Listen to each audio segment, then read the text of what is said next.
बिस्मिल्लाहिर्रहमानिर्रहीम। अस्सलामु अलैकुम। खुशामदीद कहता हूँ आपको अपने चैनल सबक कहानी में। चलते हैं आज की कहानी की तरफ। बहुत दिनों की बात है। कोई साधु फिरता फिराता एक बड़े शहर में आ निकला और एक बरगद के दरख्त के नीचे डेरा डाल दिया। इत्तफाक से वो दरख्त राजा के महल के दरवाजे के सामने था।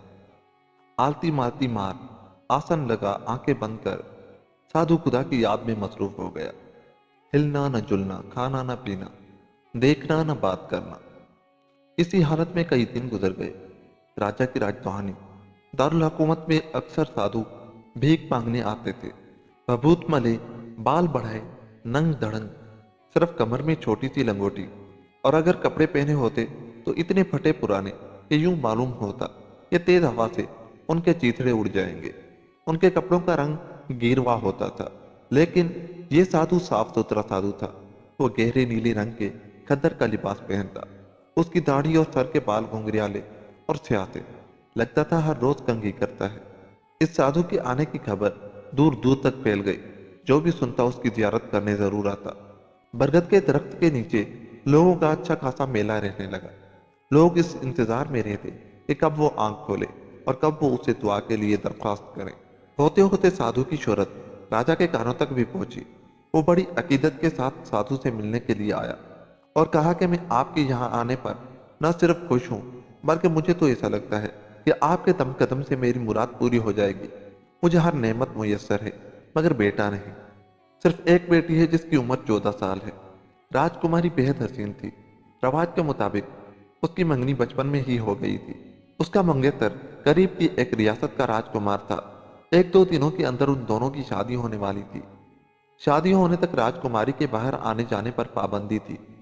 बस वो राजमहल के जनान खाने में रहती। अगर सैर करने को जी चाहता तो पहरेदारों के साथ जाती थी। इतनी हसीन बेटी का बाप होते हुए भी राजा खुश न था। उसको एक ही लगन थी कि अगर एक बेटा होता तो उसकी मौत के बाद राज करता। साधु की शोहरत सुनकर उसके दिल में ख्याल आया कि अगर ये अल्लाह वाला फकीर उसके लिए दुआ करे तो शायद खुदा उसके मन की मुराद पूरी कर दे। इस ख्याल से राजा ने साधु के लिए महल के अंदर एक मंदिर बनवाया।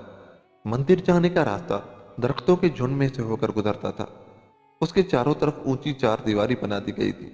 जब ये शानदार मंदिर तैयार हो गया तो राजा ने साधु से दरख्वास्त की कि महाराज, मंदिर में तशरीफ ले चलें, क्योंकि ये जगह आपके लिए मुनासिब नहीं।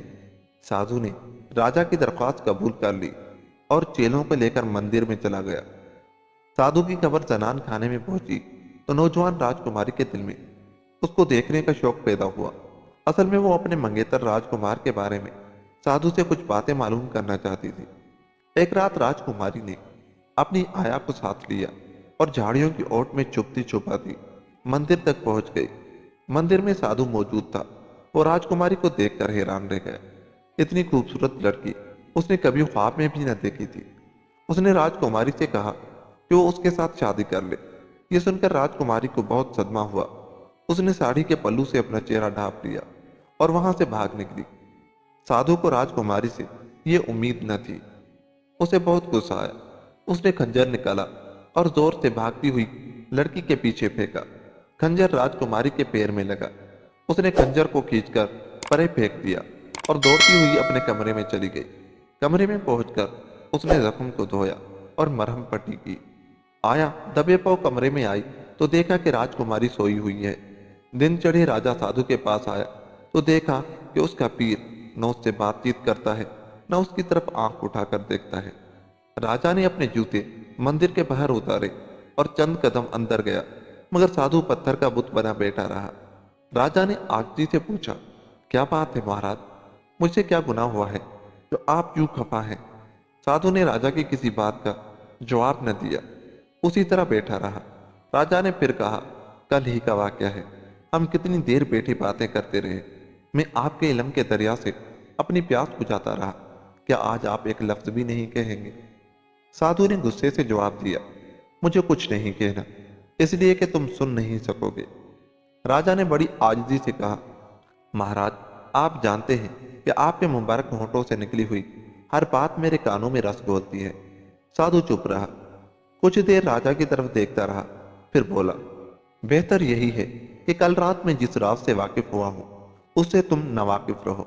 यह सुनकर राजा का रंग पीला पड़ गया। वो हाथ जोड़ते हुए बोला, महाराज, आपकी बातों से मालूम होता है कि मुझ पर कोई मुसीबत आने वाली है। बिल्कुल, तुम ठीक कहते हो, साधु ने जवाब दिया। कोई ऐसी सूरत नहीं हो सकती कि ये मुसीबत टल जाए? राजा ने पूछा। तब साधु ने रुक रुक कर कहा, बेटा, इस शहर में एक बदरू रहती है। अगर तुमने उसे यहां से ना निकाला तो न सिर्फ तुम बल्कि तुम्हारी पूरी रियासत तबाह और बर्बाद हो जाएगी। राजा ने पूछा, महाराज, आपको किस तरह पता चला कि वो बदरू यहां रहती है? आप तो दुनिया से बेखबर इबादत में मशगूल रहते हैं। ये बदरू आप पर किस तरह जाहिर हुई? साधु ने दोनों हाथ उठाए और कहना शुरू किया, कल रात जब मैं इबादत में मशगूल था और मुझे इर्द गिर्द की कुछ खबर न थी, ये बदरू मेरे पास आई। खौफ के मारे राजा की आवाज कांप रही थी। उसने पूछा, महाराज, ये बदरू किस शक्ल में आपके सामने आई? आमतौर पर ऐसी रूहें निहायत ही डरावनी शक्ल में आदमी के सामने आती हैं, लेकिन ये जानकर तुम हैरान होगे कि ये बदरू अजीबो गरीब तरीके से मेरे सामने आई। जब मैं खुदा की याद में मगन था, मुझे दूर से एक मध्यम सी आवाज सुनाई दी। जब मैंने नजरें उठाकर देखा तो मंदिर के दरवाजे में एक निहायत हसीन, मासूम, खूबसूरत लड़की खड़ी थी। मैं उसे देखता का देखता रह गया। अचानक उसका फरिश्तों जैसा नूरानी चेहरा बदलने लगा। अब मेरे सामने एक निहायत बदसूरत दरिंदा खड़ा था। मैं साधु ना होता तो वो बदरू मुझे निकल लेती। खौफ से राजा पर कपकपी तारी हो गई। उसने सहमी आवाज में साधु से पूछा, महाराज, इतना बता दीजिए कि उस बदरू को किस तरह पहचाना जा सकता है जो हसीन लड़की के रूप में जाहिर होती है? साधु ने गौर से राजा की तरफ देखा। वो उस वक्त एक आम, कमजोर और डरपोक इंसान नजर आ रहा था। उसकी एक टांग जख्मी है, यही उसकी निशानी है। जब तुम उसको तलाश कर लो तो मेरे पास आना, फिर मैं तुम्हें बताऊंगा कि अब क्या करना चाहिए। राजा ये सुनते ही महल में गया और फरमान जारी किया कि रियासत की हर लड़की उसको अपने पैर दिखाए। तमाम लड़कियों ने हुक्म की तामील की, मगर किसी लड़की के पैर पर जख्म न था। आखिर राजकुमारी की बारी भी आ गई। वो अपने पैर के जख्म को क्यों कर छुपा सकती थी? राज खुल गया। राजा गम और गुस्से से पागल हो गया। भागा भागा साधु के पास पहुंचा और ये बुरी खबर उसको सुनाई। साधु तैयार ही बैठा था, फौरन बोला, तुमने उस लड़की की 14 बरस तक परवरिश की। अफसोस, तुम्हारे साथ धोखा हुआ। तुम्हारी असली बेटी पैदा होते ही चुरा ली गई और उसकी जगह एक बदरू को इंसानी शक्ल में रानी की गोद में डाल दिया गया था। अब तुम जो चाहो करो, मैंने असलियत से पर्दा उठा दिया है। लेकिन इतना याद रहे कि अगर तुमने उस भूतनी को यूं ही छोड़े रखा तो एक न एक दिन ये तुम्हें और तुम्हारी सल्तनत को तबाह करके रख देगी। राजा साधु की हर बात इस तरह मानता था जैसे उसका कहा खुदा का हुक्म हो। उसने पूछा कि अब मैं क्या करूं महाराज? तो साधु बोला, तुम्हें उस भूतनी को ठिकाने लगाने का बंदोबस्त करना चाहिए। तुम मेरे पास 2 बढ़ई भेज दो। राजा ने फौरन हुक्म की तामील की और 2 बढ़ई साधु के पास भेज दिए। साधु ने बढ़इयों को इतना बड़ा संदूक बनाने का हुक्म दिया जिसमें एक आदमी लेट सके और उसमें कहीं से पानी या हवा का गुजर न हो। बढ़ई कोई ऐसे वैसे बढ़ई तो थे नहीं, शाही बढ़ई थे। उन्होंने ऐसा अच्छा संदूक तैयार किया जिसे देखकर साधु खुश हो गया। अब साधु के हुक्म के मुताबिक राजा राजकुमारी को मंदिर में लाया। डरी सेमी राजकुमारी उस वक्त और ज्यादा प्यारी लग रही थी। राजा और साधु ने मिलकर उसको संदूक में बंद कर दिया। फिर संदूक का ढकना बंद करके उसमें लोहे की बड़ी बड़ी कीलें ठोक दी गई। उसके बाद संदूक को नदी में बहा दिया गया। गमजदा थका हारा राजा महल में वापस चला गया, पर साधु ने अपने 2 चेलों को बुलाया और उनसे कहा, आज नदी में एक संदूक तैरता हुआ आएगा। उसमें खजाना भरा है। तुम नदी के किनारे किनारे चलकर उस संदूक को तलाश करो, चाहे चलते चलते साथ की रियासत पहुंच जाओ। तुम्हें हर कीमत पर संदूक मेरे पास लाना है। मैं मंदिर में तुम्हारा इंतजार करूंगा। चेले सारा दिन नदी के किनारे घूमते रहे, थक हार कर बैठ गए। जोर की भूख भी लगने लगी। उन्होंने सबसे पहले काम यह किया कि पेट भरकर खाना खाया, फिर आराम करने जो लेटे तो ख्वाब खरगोश के मजे लेने लगे। लकड़ी का संदूक नदी में तैरता फिरता था, मगर साधु के चेले खराटे ले रहे थे। रात बीत गई, दिन निकल आया। इत्तेफाक से नदी के किनारे जंगल में पड़ोसी रियासत का राजकुमार शिकार खेलने आया हुआ था। ये नदी असल में उसके बाप की रियासत और राजकुमार के बाप की रियासत के दरमियान सरहद थी। राजकुमार एक सफेद हिरन का पीछा करता नदी के किनारे तक आ पहुंचा। उसके एक साथी ने चिल्लाकर कहा, देखिए, हिरन तो नदी के बीच में नजर आ रहा है। राजकुमार ने देखा कि कोई चीज नदी की लहरों पर डोल रही है, लेकिन ये सफेद हिरन हरगिज न था, बल्कि एक बड़ा संदूक था। बहुत से शिकारी नदी में कूद पड़े और आन की आन में संदूक खींचकर किनारे पर आए। फिर अपने खंजरों से संदूक का ढक्कन खोला। संदूक के अंदर एक खूबसूरत लड़की बैठी हुई थी। देखने वाले देखते रह गए। ताजा हवा के लगते ही राजकुमारी को होश आ गया। जब वो बातचीत करने के काबिल हुई तो राजकुमार ने पूछा, तुम कौन हो और किसने तुमको संदूक में बंद करके दरिया में डाला? राजकुमारी ने अपनी आपबीती के सुनाई। उसने बताया कि उसका बाप इन दिनों एक बदमाश साधु के झांसे में आया हुआ है और उसको बहुत पहुंचा हुआ समझता है। उसने उसी साधु के कहने पर मुझे संदूक में डाला और नदी में बहा दिया।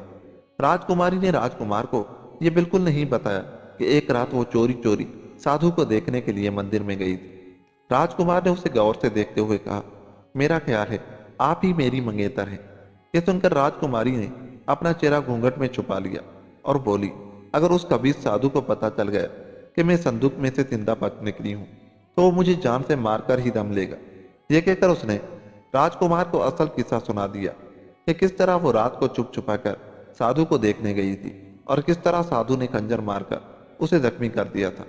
राजकुमार अपनी मंगेतर को लेकर राजधानी आया और वजीर आजम को बुलाकर कहा, दरिया के किनारे लकड़ी का एक बहुत बड़ा संदूक पड़ा है। उस संदूक में उस पागल बंदर को बंद कर दिया जाए जो कि इंसानों को देखते ही मारने को दौड़ता है और जिसको हमने जंजीरों से बांध रखा है। उसके बाद उसे साधु के मंदिर के करीब नदी में डलवा दिया जाए। वजीर बंदर को लेकर फौरन नदी पर पहुंचा। उसने बंदर को संदूक में डाला, ढकना बंद किया, खूब कीलें ठोकी और फिर नदी में उस जगह बहा दिया जहां साधु के चेले संदूक के आने की राह देख रहे थे। अचानक दूसरे किनारे से संदूक को आते हुए देखा तो चेले खुशी से उछल पड़े। फौरन बड़े बड़े बांस पानी में डाले और संदूक को खींचकर किनारे पर ले आए। फिर वो उसे उठाकर साधु के मंदिर में ले गए जहां साधु उनका इंतजार कर रहा था। चेलों ने संदूक गुरु के हवाले किया और बड़े शौक से उसके खुलने का इंतजार करने लगे, लेकिन साधु ने उनसे कहा, तुम लोग जाओ, मैं उसे तन्हाई में खोलूंगा। और हाँ, अगर तुम्हें चीखों या रोने धोने की आवाजें सुनाई दें तो बिल्कुल परवाह न करना। अब जाओ, मंदिर से निकल जाओ।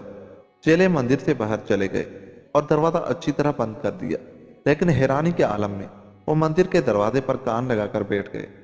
अचानक मंदिर के अंदर से दिल हिला देने वाली चीखें सुनाई देने लगी, लेकिन चेलों ने अंदर जाने की जुर्रात न की क्योंकि उनके गुरु ने उनको ताकीद की थी कि चाहे जो कुछ भी हो वो अंदर ना आए।